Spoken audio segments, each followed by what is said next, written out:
doutor. Seja muito bem-vindo ao nosso Tribuna Independente. Fábio. Obrigado por ter vindo. Obrigado. Olha, eu vou dizer uma coisa para o senhor. Quando eu tive pedra nos rins, graças a Deus foi uma vez só.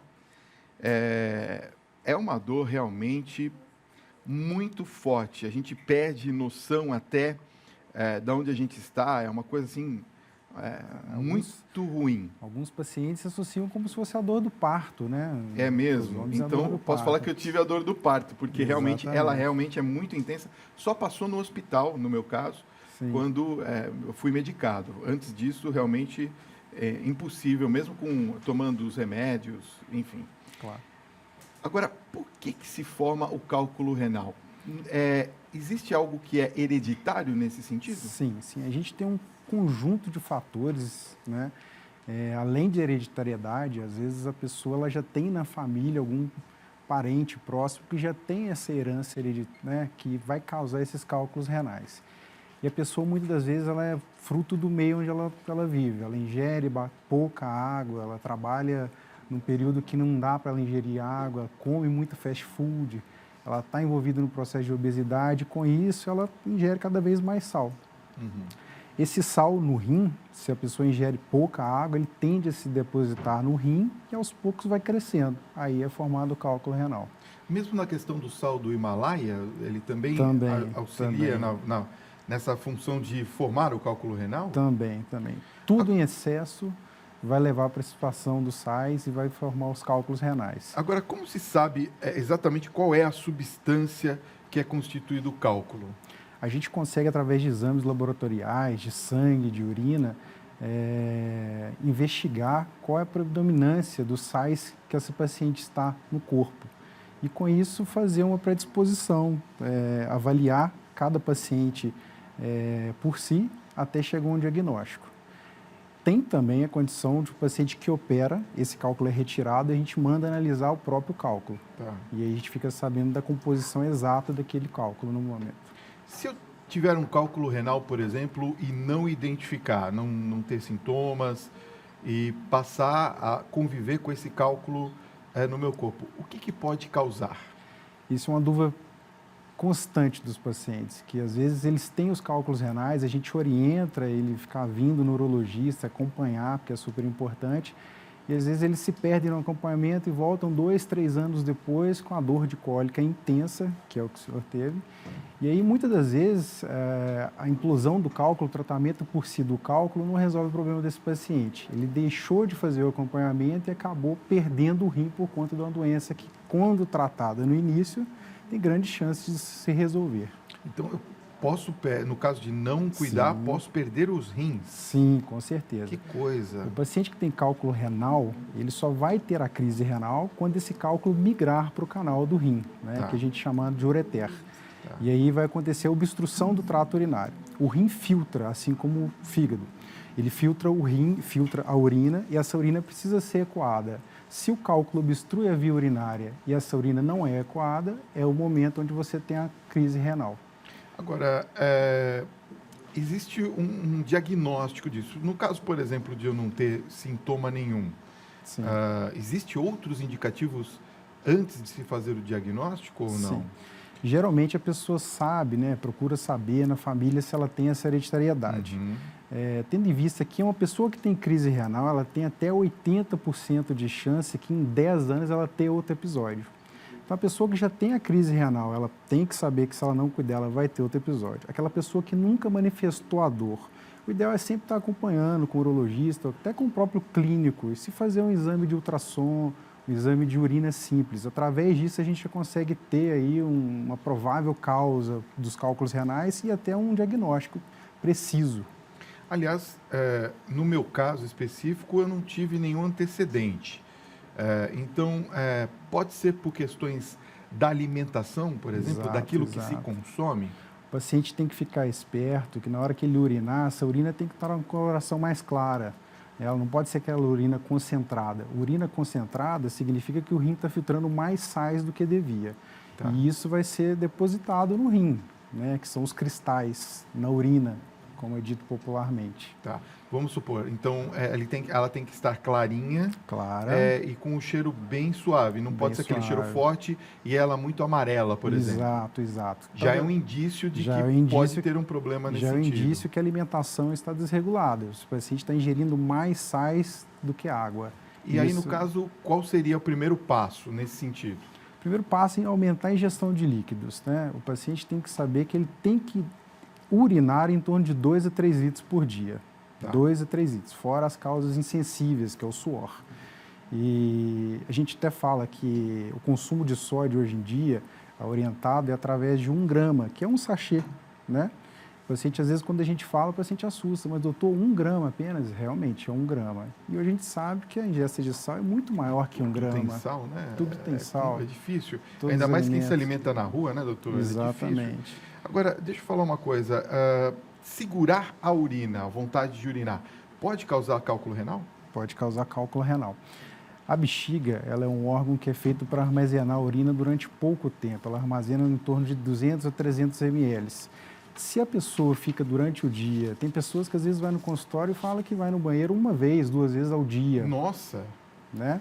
Então, de certa forma, essa urina parada, ela tende a causar mais chances de infecção. E a gente sabe que tem certos cálculos renais que são oriundos de infecções de urina. Agora, por que os homens são mais acometidos de cálculo renal do que as mulheres? Historicamente, isso está mudando. Até pouco tempo atrás, a gente tinha 2 vezes mais chances de ter cálculo renal que as mulheres. Com o advindo das mulheres aí no mercado de trabalho, né, ocupando cargos nas empresas, tendo quase que a mesma alimentação dos homens, a mesma rotina de trabalho dos homens, essa proporção está se equivalendo. Hoje em dia, basicamente, são 50% a 50% para cada. Já está na base dos 50-50? Então, eu vou te perguntar, o estresse é uma fonte causadora de cálculo renal? Também. Fatores emocionais também estão relacionados ao trabalho estressante, a trânsito. A pessoa que mora aqui em São Paulo fica 2 horas num trânsito de sexta-feira, fica 2 horas sem ir ao banheiro. Isso é verdade. E aí vai acumulando aquele nervosismo e tudo mais. Exatamente. Bom, olha, antes de eu ir para as perguntas dos telespectadores, aliás, por favor, Tiago, coloca aqui para a gente, 11 95033 6870, já está chegando muitas perguntas, eu vou fazer já o nosso convidado. Mas eu queria falar sobre quem já teve um cálculo renal, por exemplo. Tem como eu identificar se existe uma nova formação desse cálculo renal e eu evitar que eu tenha uma nova formação? Sim. O diagnóstico de cálculo renal hoje a gente se faz através da tomografia computadorizada de abdômen, que é o exame que a gente consta padrão ouro para isso. Certo. Nessa tomografia, o radiologista ele já consta que no rim tem pequenos cálculos, cristais, e essas unidades que vão se formar os cálculos. Junto a isso, com os exames laboratoriais, onde a gente pesquisa cálcio, sódio, potássio, ácido úrico, citrato, a gente consegue intervir nisso aí e evitar que esse paciente crie um cálculo renal que pode dar a crise renal no futuro. Tá. Em casa, a gente tem que ficar atento a algum tipo de anomalia, por exemplo? Tirando essa questão que nós falamos da coloração, da urina e tudo mais, por exemplo, uma ardência, alguma coisa diferente? Sim. Você pode perceber, e até essa dúvida constante dos pacientes no consultório, que às vezes o paciente sente uma ardência para urinar. Muitas das vezes são pacientes jovens, que não têm nenhuma patologia prostática, não é uma mulher mais idosa com alguma outra doença, que na verdade há pouca ingestão de água. Esse paciente ele deixa de ingerir água, essa urina sai concentrada e na hora dele ter a micção, ele vai sentir essa ardência. Então, pode estar relacionado a isso. Tá? Uma coisa que também a gente fica, às vezes, encucado na cabeça por conta de acontecimentos. Vamos supor, se eu tenho um cálculo renal que eu não tenha percebido que ele seja muito pequeno, de repente, numa ardência ou alguma coisa, a gente percebe que esse cálculo saiu, percebe que alguma coisa diferente aconteceu. E há um pequeno sangramento. Eu preciso ficar muito preocupado com relação a isso? Todo sangramento na urina deve ser pesquisado, tá? Porque sangramento na urina não é normal.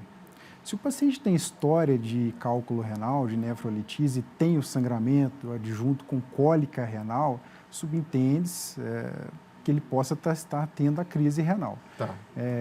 Um dos sintomas, que é a dor lombar, que irradia para o pé da barriga, né, como popularmente se diz, vem associada muitas das vezes com ardência para urinar, com náusea, vômito, chamada hematúria, que é o sangramento na urina. Ele deve procurar a ajuda do profissional para ser avaliado, fazer exames para investigar essa causa de hematúria, desse sangramento. Entendi. De certa forma, tem que ser investigado, porque além do cálculo renal, o sangramento pode ser adjunto de outras várias patologias, Verdade. como tumores de bexiga, próstata. Verdade. Bom, vamos às perguntas dos nossos telespectadores. 11-95033-6870. Matheus Rezende, de Diadema, São Paulo, pergunta. Doutor, eu tenho cálculo renal hereditário e o médico falou que não há tratamento. Como lidar com essa doença? Na verdade, não há cura. O paciente que tem hereditariedade e a formação de cálculos renais, ele tem que estar em constante acompanhamento. Porque, conforme eu falei anteriormente, esse paciente pode ter o cálculo renal e não sofrer das dores. O trabalho do urologista, nesse caso, é evitar que esse cálculo renal chegue a um tamanho que ele cause a crise renal, que ele não consiga ser expelido. Esse é o principal problema da crise renal.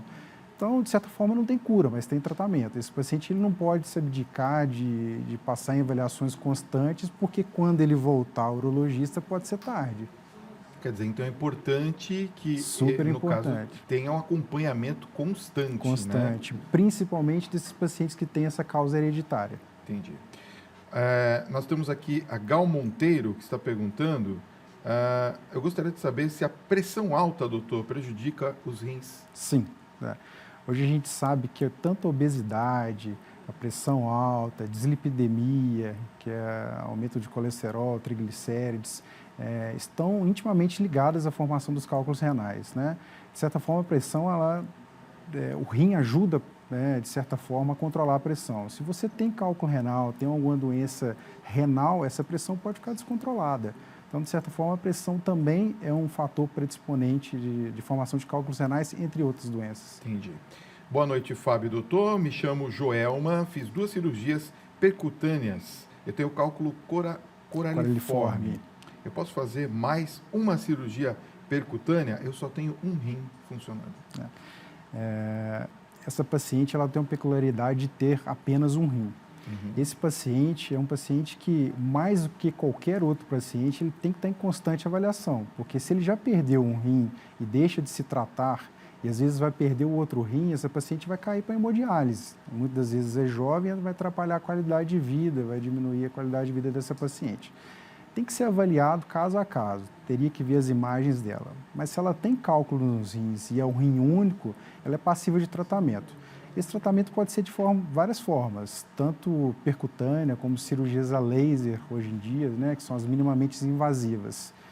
Mas precisa ser avaliado. É aquela de explosão da pedra dentro do próprio rim? Exatamente. Tá. Que hoje a gente chama de endurologia, que é a cirurgia minimamente invasiva, que você, ao invés da percutânea, que você faz um pequeno corte nas costas, essa cirurgia vai toda pelo canal. Entendi. Mas depende de indicações, de tamanho de cálculos, de localização. Para poder ser realizado. Ser realizado. O Leandro Duarte Bezerra, de São Miguel Paulista, nos escreve e diz assim: boa noite, Fábio. Doutor, pés inchados, doutor, significa cálculos renais? Nem sempre. Os pés inchados, que é o edema, que a gente fala de membro inferior, ou até nas arcas, se for no corpo inteiro, pode falar a favor de uma doença renal, não necessariamente cálculo renal. Pode ser alguma doença vascular, né, de origem vascular. Tem que ser avaliado, se completar com os exames para chegar a um possível diagnóstico e um tratamento para esse paciente. Nós temos aqui uma pergunta do João Batista Santana, de Goiânia, Goiás. Um abraço a vocês aí de Goiânia. Ele diz que teve uma pedra nos rins de 0,80 milímetros. E ele tomou um remédio, só que o médico não disse qual que era o remédio que ele estava aplicando nele. E depois ele não sabe se ele pode realmente voltar a ter a pedra nos rins e se ele pode voltar a repetir o tratamento. Ele pergunta o que ele faz nesse sentido. Como eu falei no início do programa, o paciente que desenvolve o cálculo renal em até 5 anos, né, até 10 anos, ele tem 80% de chance de ter uma nova crise, de formar um novo cálculo renal. O paciente que tem um cálculo de 8 milímetros, né, 0,8 centímetros, que é o caso desse telespectador, dificilmente ele conseguiria eliminar esse cálculo, tendo em vista que o diâmetro do canal que leva a urina do rim até a bexiga tem 0,6, né? A gente sabe que cálculos até 5 a 7 milímetros tem em torno de 70%. Acima disso, ele já teria mais dificuldade. Cálculos para se dissolver remédios para dissolver o cálculo ou eliminar o cálculo, tem que ser estudado isso aí, porque tem que saber a composição desse cálculo. Não adianta eu te dar um medicamento sem saber a composição para tentar tratar ele e possivelmente ele conseguir eliminar. O ideal é ele passar novamente no colega urologista, refazer os exames para ver se ele eliminou esse cálculo. Muitas das vezes o paciente tem cálculo em via urinária, o rim está obstruído e ele não sente nada. Ah, é? E aí ele não sabe que está obstruído? Não sabe que está obstruído. De certa forma... Mas não sente nem na diminuição do jato, da urina, enfim? Não, porque a gente tem os dois rins. Então, por mais que um esteja obstruído, o outro vai funcionar. Sobrecarrega o outro, no caso? Sobrecarrega o outro. E nesse caso, o que se pode fazer? A natureza humana ela é tão perfeita, né, que o rim ele começa a descobrir maneiras de se transmitir a urina através daquele cálculo. Então, o cálculo está obstruído, o rim está inchado e aquela urina consegue passar ali. Então, o paciente às vezes não sente nada. Por isso é importante ele repetir os exames para ver se esse cálculo foi eliminado realmente.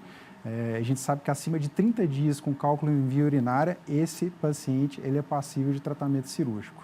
Doutor, vou fazer uma pergunta mito ou verdade, já estourou o nosso tempo, mas eu preciso fazer essa. É mito ou verdade? Quem doou um rim e ficou com um só, tem maior probabilidade de se ter cálculos renais? Só pela doação do rim, não. O problema é que, às vezes, esse paciente que doa rim tem hábitos alimentares, sociais e uma hereditariedade que pode vir a causar cálculo renal nesse rim.